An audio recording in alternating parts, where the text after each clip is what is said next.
Good morning, welcome to a morning review on Tuesday the 5th of May. This is Kim Watson speaking for Easy Trader.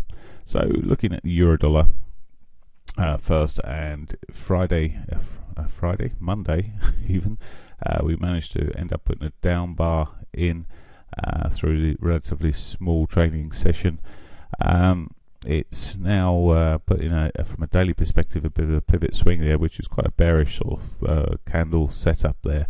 Now, if we break the lows here, we could well be on heading back down really towards the 1.1 area, maybe the daily 8 moving average, or even those previous highs there. So areas where we may be pushing down for.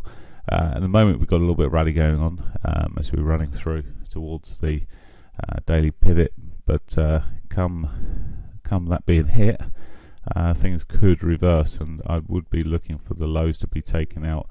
We've got the weekly pivot below us, which could easily be hit quite easily today. So we do run up to this daily pivot. I'll allow it to happen, and then be looking for shorts. And as I say, maybe the double bottom. We just look for the shorts on and see if we can run it a bit further than just the daily pivot. The ranges are tight because yesterday's trading range was pretty tight as a whole. Looking at cable. And we've got a pretty similar picture here, just to hit the pivot that's come out to a bigger time frame. Yesterday we'd already had quite a bearish sort of set up a pattern there. It's sold off some more a little bit yesterday. Now there is the potential with cable that it could just run down as we wait for the election. Another couple of days to go, and until we see the outcome of that election. And a lot of people forecast that we'll see some a drop off in price. Well, we've already seen 300 or 400 pips coming off from where we were, and we could easily soften some more, as I say, leading into the election. Okay, so pound at the moment looking relatively weak. It's got a short-term bounce going on here into its pivot there. Now, if this fails, it could, as I say, it could roll over, break the lows, run down at least towards yesterday's lows there, and maybe beyond. We do have news out this morning for cable at 9:30. We've got the construction PMI. This has not really moved the markets very much of late. It's come out quite disappointing, or relatively disappointing over time. I think it really matters little. It's not a big mover at the moment, so we've seen relatively modest moves from this. Okay, and later we've got the US data coming out, non-manufacturing figures coming out, which may give a little bit more of a kick. I'm just checking there's no other key UK news coming out before then, but no, nothing more from the UK point of view. Okay, so this could roll over, break that trend line, and as I say, I'm erring towards the bearish side at the moment, purely on the uncertainty around the election. Right, okay. Let's come back and look at the dollar yen.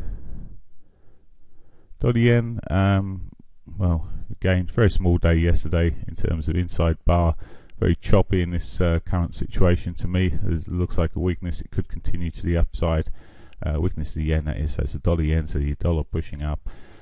Got some potential here. We'll just see how it is. Has got the weekly pivot below, which, I mean, we've seen it chop so much here. I mean, it could be just sitting at the top here, ready to roll back over again. But generally, when it chops, it will chop a certain time and then actually do something.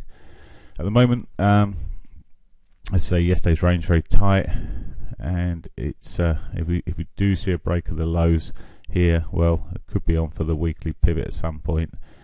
But as I say, it does look very iffy at the moment. A hard one to call.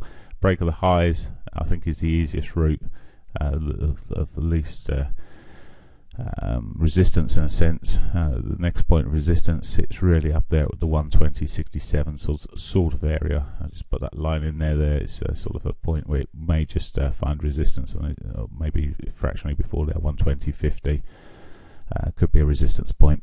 Okay, let's look at then at the Aussie dollar. Now, would you believe it, but they've cut the interest rates in Australia, and we've seen a rally. It's been met positively at this juncture. Could roll at some point. It's not necessarily the best of news. It's at the moment looking modestly bullish. And after yesterday's very small movement, you can see the effect of the London market being closed on all these markets. Not everyone was on a bank holiday yesterday, and yet the volumes and the volatility was very, very low. So looking at where we are here, it's at the moment just consolidating around these highs, around the R3 area, the weekly pivot. If it does, there's the potential it could start breaking back down from here and get back into the normalization of where it was running, and maybe dropping further down. We just have to really watch the euro and the pound for sort of guidance there. More so possibly the euro than the pound. I think I'm saying this and I'm watching the pound running up at the moment, another chart. So as I say, the potential is for further weakness at this juncture.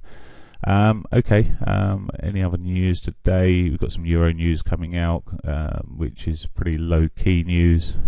We've got US trade balance out 130. We may get blips off these. We're not more likely to see a blip at 3 o'clock with the non-manufacturing figures coming out, services figure effectively coming out at 3 o'clock. May give us a bigger kick in the US, but yeah, it's day just to see how it all pans out, really. Okay, that's it for me. Not much else to say at the moment. Have a great one. Bye for now.